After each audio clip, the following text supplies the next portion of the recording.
But know that with that med degree, with that degree from that medical school, you can do a lot more than just work in a hospital. You can, that's beautiful, but you can also start your own hospital, you can start your own university, you can run for politics. And you guys know some examples, right? We had a Muslim physician in Michigan run for governor and had an excellent shot. I think it was something like he came out second out of 8 places, and he's like in his 30s, definitely can win again. You guys know what I'm talking about? Yes, no? I talk too fast, Joe. You guys with me or no? Yeah.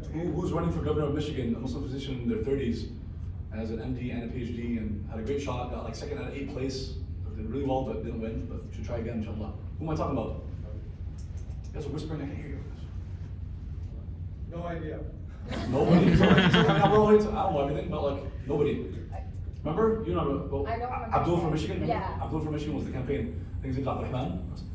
Yeah, he's, I think Egyptian American if I'm not mistaken. Don't let anybody put you in a box. Don't have no inferiority complex towards anyone. At the same time, don't be arrogant. Your grades and your degree or degrees and your position and title and what it says on your badge in a few years, you'd be like the whatever astrophysicist of Harvard Medical Center. No one cares. No one cares how long the title is and how fancy the terms are, whether I can or can't. I still forget what's a pulmonary is what? That's lungs or kidney or what? See, nobody cares. I'm just kidding. I love you guys and I care about you guys. Because I'm in a different world. I'm in the world of religion, community, faith. I also went to law school for a few years. It's a different world. In law school, everyone thinks they're so like, have a law degree. They think they run the country. They do, but I've also seen them do some messed up stuff. So have no inferiority complexes to anyone. Don't be arrogant. Don't let your degrees, your grades, your position that you're gonna have inshallah one day, that amazing salary you're gonna have, and hopefully a nice car, a nice house. Don't let that make you think that you're better than anyone else. Because if that nerve in your eye stopped working, and that's from Allah, you wouldn't be able to study and learn. If your hands stopped working, you wouldn't be able to do what you do. Yes or no? 100%. It's from Allah 100%. You're putting in the time and the energy, like we said, you sacrificed a lot, and yes, you could have had a bigger friend group, and you could have partied and done whatever, and you could have had more friends, and you could have enjoyed yourself and then study for hours every day, all day, every week. Yes, you sacrificed, but it was Allah that made you successful and allowed you to get those degrees and those grades and that position in the hospital, etc. Don't let that make you arrogant, but also have no inferiority complexes towards anyone. No one's better than you. The people, your professors, a lot of times it's hard to, I will admit they're geniuses, and they've books memorized, encyclopedias memorized, they've written encyclopedias. Some of my law school professors are like top in the country in many ways, and they might know a few things that you don't know, fair enough. They're also older, usually. But they're not necessarily better people than you. They're not necessarily living a more moral or ethical life. And that's what matters more than knowledge. If knowledge doesn't make you more moral, more ethical, what's the point? In fact, your knowledge can count against you. From an Islamic point of view, your knowledge counts against you if you're not applying it, using it. If it's not getting you closer to Allah. If you're not using your knowledge to serve other people, it can count against you. So, not here to bash professors. I'm just saying, don't have no inferiority complexes towards anyone. The people that fund your hospitals and universities and programs, I'm sure some of them have a big heart and they're good people and they're trying their best, whether they're Muslim or not. Some of them are up to no good. Some of them are messed up. I know for a fact that there are people that are up to no good. They're rich. I mean, I don't have to tell you that that rich people in our society have a lot of flaws, but have a lot of faults. I want you to know that you should have no inferiority complexes towards anyone. The politicians in your city, in your state, in your country, one, you should be replacing them. Hopefully, the next number of years. If not, you teach your kids. You chose medicine and you love it and it's your passion and you think that's what Allah created you for. And I mean, talking about business, law, anything else, it makes no sense to you. It's a different language. Let's say that's you. You love this path and you're trying to be a doctor or a medical professor. That's fine. Don't encourage your kids, or more like pressure or force your kids to think that these are the only two paths in life.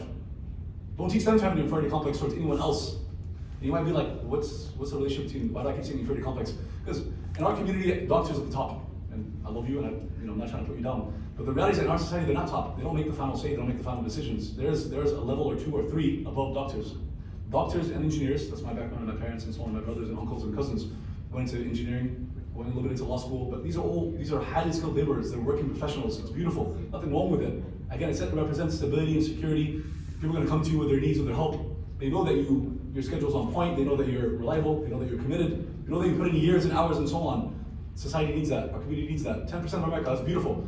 But you're not the final decision makers, you're not the top of the society. So to become arrogant because of that, or to think that you're at the top, so neither. Don't think you're at the top, you're not at the top, and don't think you're better than anyone else because it's from Allah. Don't teach your kids to have an inferiority complex towards anyone, nor don't teach them that because their parents are doctors that they need to become doctors and that's the highest thing and the best thing and the only thing, right? If they're more creative and they don't want to do science and math and so on, it's okay. We're not in Pakistan, with all due respect. We're not in Egypt. We're not in Palestine. We're not in India. We're not in Nigeria. We're not in Indonesia. The world's different. There are principles that never change. There'll never be a time or a place or so on that people don't respect honesty and integrity and generosity and courage. That's why those are values in our deen. They're for humanity. Islam is the faith and the lifestyle that the Creator chose for humanity. It doesn't matter if you're white, brown, black. It doesn't matter if you're in the east or the west. It doesn't matter if it's the year 1000 or the year 3500. It doesn't matter. These things don't change. But some things do change. In the US, you have opportunities, and I know you know this. I probably said nothing new today, that's fine. You know this. You have opportunities that no one in the world has. You're top of the world already. As a medical student who's broke, right? You're still top of the world. From a, inshallah, from a deen point of view, but even from a dunya point of view, you're top of the world. There's a few levels above you, and you'll get there, inshallah. And even if you don't get there, you don't become president one day, make sure your kids realize that they have the option to be a top engineer, a top doctor, beautiful. But they also could be an imam. And an imam is not someone who just leads prayers. Well, that's beautiful. An imam, and my imams and my teachers that I learned from, who allowed me to see this, are people that have an impact on their societies. I don't know Boston well enough, so I can't, give the references or point it out. But I know that a number of you told me they're from New York City. People in Harlem and Brooklyn, and people in Fifth Ward, Houston, and people from West End, Atlanta, and people from Southside Chicago, etc., etc. You guys get the point? People like that are imams have done the real work. They've done the work that doesn't require a degree nor lead to a degree. You're not going to see it on TV. It's not going to be in the news and the media. And our Muslim community doesn't necessarily highlight it, especially the immigrant Muslim community, which is most of us. Right? They get people off of drugs and alcohol. Get people off the streets. People come out of prison. That's the masjid you want to go to. Right? They help you if you're homeless. Give you dawah. So on and so forth. No inferiority complexes towards anyone, right? Muslims are doing good work in this country, but we have plenty more to do. And I guess I want to open it up for Q&A, inshallah.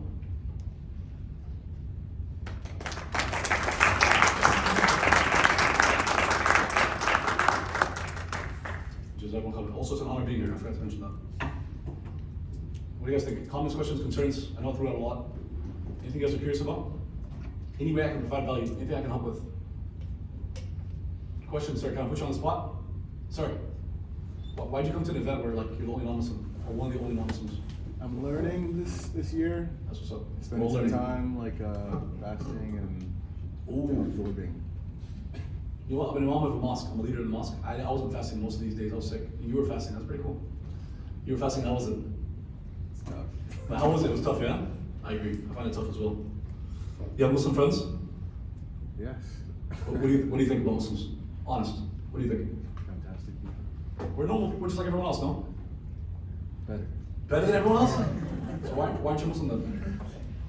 It's a process. If we're the best, don't you want to be the best? It's an open invitation. You're all free to join us. No ethnicity, no race, no nationality. Doesn't matter your income or status. Doesn't matter if you are a BU med, and it doesn't matter if you walk around. I saw a number of homeless people. Oh, Boston has a homeless problem, yeah? Does Boston have a homeless problem, or is it just me? Like, I was at some of the nicer areas of the city. I was at university campuses like MIT and Harvard. There's homeless people everywhere. Yeah, we don't see that as much in Texas. It's more of a New England thing.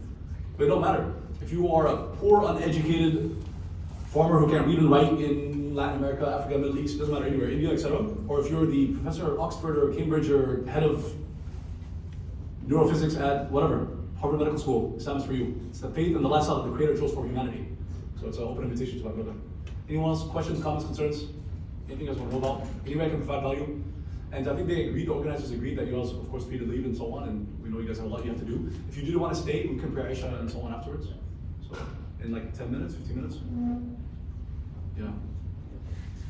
Nothing? What would you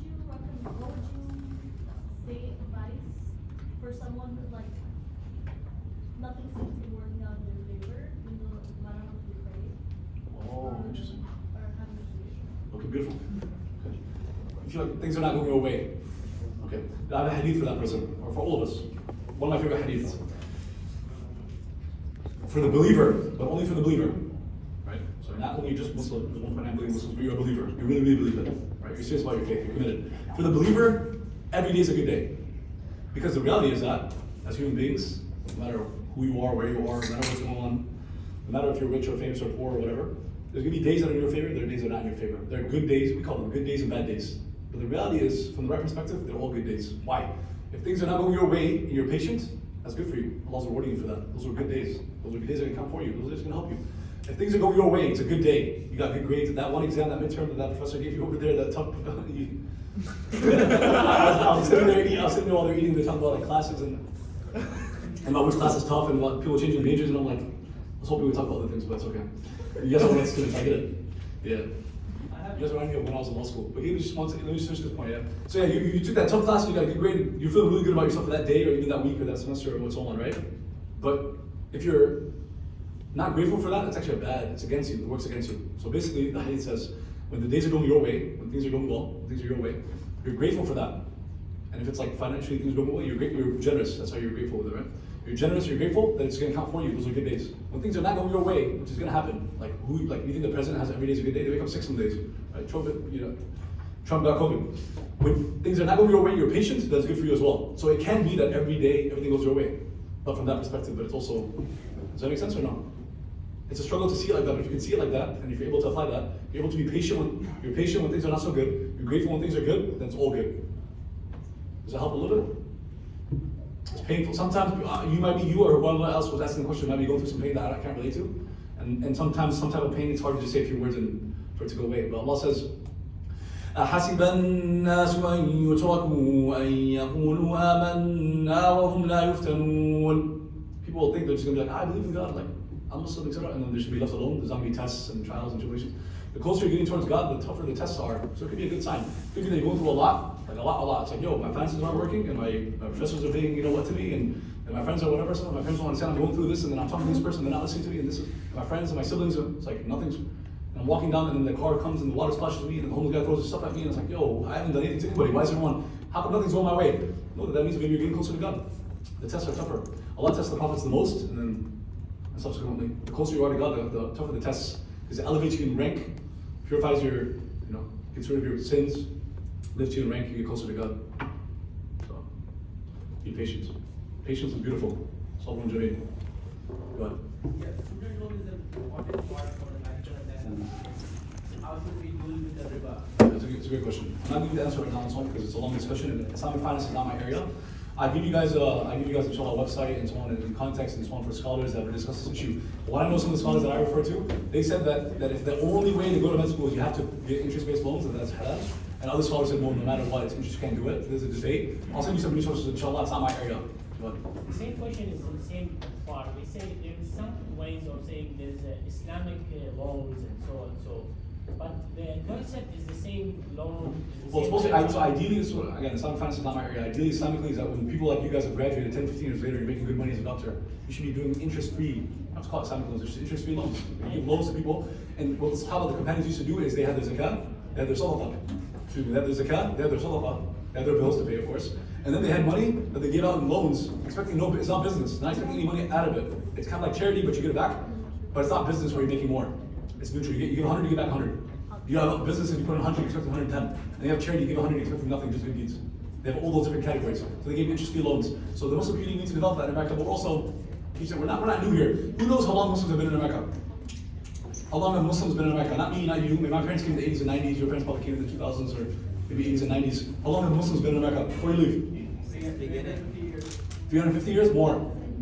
How long have Muslims been in America? It wasn't even the United States of America at that time. Before the United States was US. How long have Muslims been in America? Over 400 years. But I'll give you resources on Islamic finance, inshallah. It's something we need to develop. We need to develop our institutions and organizations and our funds and our wealth and our finances and all that. I'm not sure an answer, but I'll give you resources on people that are experts in Islamic finance. It's not my area. Jazakumullah khairan. Wassalamu alaikum wa rahmatullahi wa barakatuh.